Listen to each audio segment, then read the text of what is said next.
त्यांना रिटायरमेंट नंतर काही ना काही सरकारकडून एखाद्या कमिटीचा चेअरमन बनवला जातो किंवा राज्यसभेत पाठवलं जातं.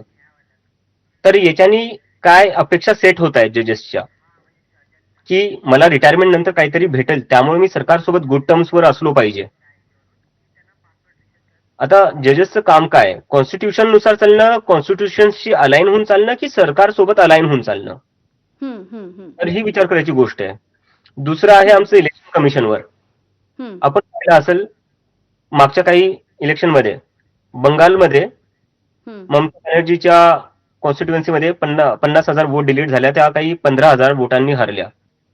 हम्म, तामिळनाडूमध्ये 1,00,000 वोट डिलीट झाले, एम के स्टॅलिन 50,000 वोटांनी हारले. हम्म, दिल्लीमध्ये अरविंद केजरीवालच्या सीटवर 40,000 वोट डिलीट झाले, ते चार पाच हजार मतांनी हारले. हम्म, आपल्या महाराष्ट्रात काय झाल्याचं सगळ्यात उत्तम उदाहरण आहे. हम्म, लोकसभेत भाजपला फक्त 9 सीटावर आणून ठेवलं होतं महाराष्ट्रात, बरोबर? 4-5 महिन्यानंतर काय झालं? तीच भाजप एकदमच 132 सीटा घेऊन होती, ज्या त्यांना पीक मोदी वेव्ह मध्ये पण नव्हत्या आल्या.